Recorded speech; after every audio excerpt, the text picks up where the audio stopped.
Hey guys, welcome to another video of MaxiAspie, and today I'll be talking about autistic and working. It can be quite hard for an autistic person to start work because you have to think of the sensory overload that person's going to get, the routine change, the environment, the constant having to socialise with people, and also discovering what the unwritten rules are of the workplace. And especially from going from school where you get supported, not as much as what people should, but you get some support, versus when you go into the big wide world and you suddenly have no support, it can be quite daunting for an autistic person. Not only that, but you have to look at the statistics around an autistic person getting a job in the first place, as currently only 22% of autistic people are in any form of work. When I did my work with the National Autistic Society around the campaign Could You Stand the Rejection, we thought the statistic was actually a lot better. We thought it was only 16% of autistic people in full-time work, and we thought that there was other statistics out there like 50% are in volunteering work and part-time work. So we thought that number was a lot better than what it was. It was only till we done the campaign that we got added to the green paper that the government had to take an account of how many autistic people were in any form of work, which is when we got the true statistic of 22% of autistic people are in any form of work, according to the Office of National Statistics. Which is why it was really nice to see Robert Buckland, who I had the pleasure to meet back in 2016 while I was doing the campaign, when he asked the new Prime Minister, Rishi Sunak, about what the government are doing around autism and the workplace and those statistics. So hopefully I get to work with him again very soon. I did tweet him straight after, just showing my support, so hopefully get to work with him again soon. However, today I want to talk about what it can be like when you are autistic and you are working in a workplace. So not only it's hard getting the job because you have to go to interviews, and the interviews can be just double daunting, double scary, double everything that a neurotypical person will be feeling, because everything is just heightened up twice as much. So that can be difficult. And it can be simple things of getting to the building, once you're at the building, how to interact with those people. When you're at the building, what's the sensory like in that building? Understanding language, understanding what people are saying, taking instructions in very clearly, all of that can be very hard. So even getting the job in the first place can be very hard for an autistic person. But then when you get the job, it's then understanding, office rules. It's then understanding how you have to mold yourself into that company or where you're working. And it's just understanding everything. And for me, the biggest thing that I find hard, I work full-time in IT, but I do other jobs like acting, like the public speaking, like talking to a camera on YouTube. So all of them have their different challenges. The one thing I find hard though is the constant disruption of routine, the grey areas of the workplace, when to say something, when not to, when to enforce something, when not to.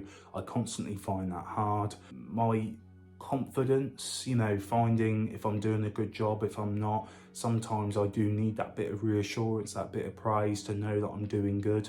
So those are just a few things for me, being autistic, that I find hard is, when to say something, when not to, how to interact with people, when not to, finding those grey areas, and how do I react when a routine gets changed, because a lot of people will just sort of think, well, you just have to get on with it. But it can be very hard for an autistic person to stop what they're doing and move on to something else, because people forget that we take a bit longer to process that.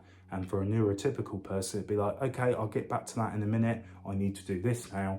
And for an autistic person, it's very much like, I've got to take a few minutes here just to readjust to what I'm doing, come to terms with it, and then get on to the next task.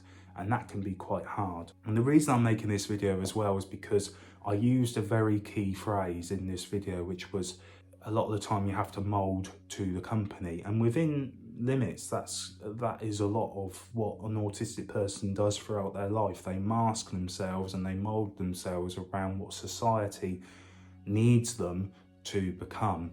And the reason I'm making this video is because autistic people are doing that day in and day out. They are doing that, and yet there's still 22% of autistic people in any form of work. So we can see that we can mask till we're blue in the face. We can try and change ourselves till we're blue in the face, and it still isn't helping us. Long-term wise, it's not helping us. And it's not helping other people because they don't understand it. So what I would ask for any employer out there is give a little bit as well. You know, don't be scared to mould your company around somebody if it's going to help them. And I don't mean, you know, change everything. I don't mean, you know, change the whole foundation of your company, but be a bit more flexible. Change a few things that are going to help autistic people come into your workplace. Be more inclusive, and don't be afraid to change things just because it's been that way for 30 years or 20 years, you know, and we can't do that because we have to do that for everyone. It's not the case. You can change things and be more flexible to people who need it. It's no different to when someone needs to leave early off work because they need to get home for the dog or for their child, you know, and bosses out there will go, yeah, no, that's fine. Some won't, but some will say, yeah, no, that's fine, you need to do that. But when it comes to disabilities or conditions, people very much throw their hands up in the air and go, no, we can't do that, because if we do that for you, we have to do that for everyone. But they don't apply the same logic to that person that needs to go home early. You know, you haven't got Frank across the corridor going, well, can I go early too? Well, do you have a child, Frank? Do you have a dog? No. Okay, then you don't need to go home early, do you? So it's weighing it up, and it's just being more considerate, more compassionate, and being more understanding. And I feel like for an autistic person in the workplace at the moment, it is very hard. I mean, I'm very fortunate I work somewhere that I love.